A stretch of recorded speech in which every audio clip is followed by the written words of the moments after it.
안녕하세요. 보건복지TV입니다. 자, 최근 집중호우가 계속되고 있죠. 이런 집중호우 때문에 특별 재난지역으로 7개의 시군이 우선 지정되었습니다. 자, 우선 지정의 의미가 무엇인지, 그리고 이렇게 특별 재난지역으로 선포되었을 때 어떤 혜택을 받게 되는지를 정리하도록 하겠습니다. 네, 오늘 영상을 시작하기에 앞서서 이렇게 특별 재난지역으로 선정되기까지 많은 호우로 인해서 피해를 입으신 분들께서 하루빨리 원래의 삶으로 돌아오실 수 있도록 기원을 하도록 하겠습니다. 자, 영상 본격적으로 시작하겠습니다. 특별 재난지역으로 지정이 되면요, 대규모 재난으로 인해서 피해를 입은 지역에 행정, 재정적 지원이 들어가게 됩니다.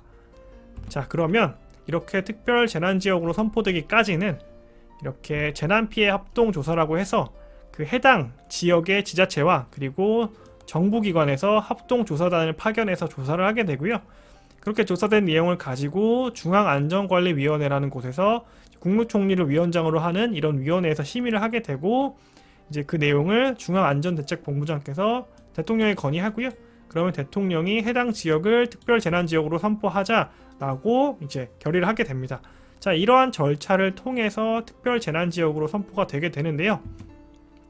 자, 2020년 8월 7일 기준으로 특별재난지역이 선포된 대상이 7개가 있습니다.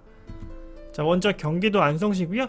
두 번째로 강원도 철원군, 세 번째 충청북도 충주시, 네 번째 충청북도 제천시, 다섯 번째 충청북도 음성군, 여섯 번째 충청남도 천안시, 일곱 번째 충청남도 아산시, 이렇게 7개의 지역이 특별재난지역으로 지난 8월 7일에 선포가 되었습니다. 자, 이번 지정은 긴급피해 조사를 거쳐서 우선적으로 선포된 지역입니다.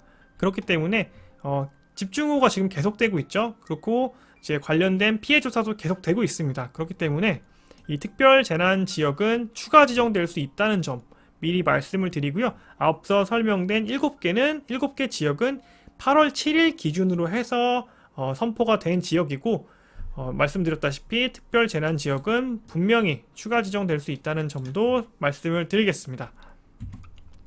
자, 그러면 특별재난지역으로 이제 그 지정이 되었을 때 어떤 지원 혜택을 받게 되느냐? 주택피해가 있거나 농업 등 주생계수단에 피해가 있으신 분들은 생계구호 차원에서 재난지원금을 지원받게 됩니다.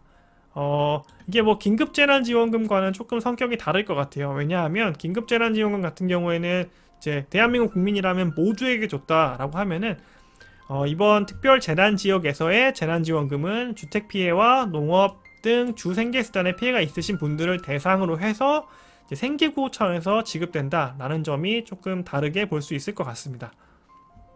자, 이게 가장 기본적인 지원 혜택이 될 거고요. 두 번째로 각종 혜택들이 있습니다. 그래서 먼저 기본 혜택을 말씀드리면, 여기서 말하는 기본 혜택이 뭐냐? 그래서 재난과 관련해서 피해를 받은 우리 국민들 모두에게 주는 혜택이라고 생각을 하시면 되겠습니다. 그래서 첫 번째로 국세를 유예해주고요.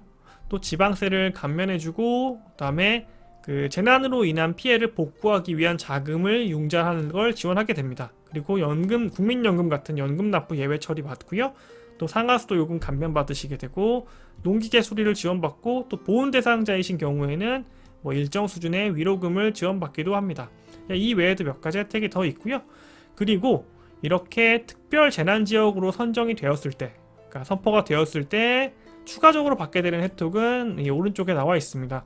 그래서 이제 관련된 여러 가지 비용들을 감면받게 되는데요. 먼저 건강보험료를 감면받으실 수 있고요. 또 전기요금, 통신요금, 도시가스요금, 지역난방요금, 이렇게 우리가 생활하면서 필수적으로 지불하게 되는 각종 공과금 형식의 요금들을 감면받으실 수 있습니다. 자, 그리고 혹시 병역 의무에 아직 있으신 분들은 동원훈련이나 예비군 등은 면제받게 됩니다. 자, 이런 식으로 크게 두 가지 형태로 제가 지원 혜택을 나누어서 말씀드렸습니다. 그래서 첫 번째 혜택은 재난지원금을 받으실 수 있다는 내용이고요. 이거는 말씀드렸다시피 긴급재난지원금과는 조금 성격이 다릅니다.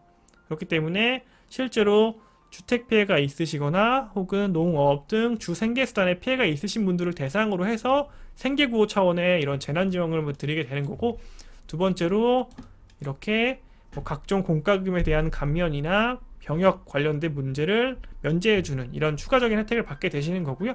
자, 그리고 특별 재난지역으로 선포되지 않은 지역에 계신 분들도 관련된 재난으로 인해서 피해를 보셨다면 이 왼쪽에 나와 있는 내용의 이런 혜택들을 국가로부터 혹은 지자체로부터 받으실 수 있다는 내용을 오늘 설명을 드렸습니다.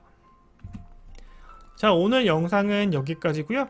좋아요 꼭 부탁드리고, 다시 한번 재난 피해로 인해서 재산상의 피해를 받으신 많은 분들이 최대한 빠른 시간 내에 복구하셔서 원래의 삶으로 다시 복귀하셨으면 좋겠습니다. 귀한 시간 내서 시청해주신 여러분 진심으로 감사드립니다.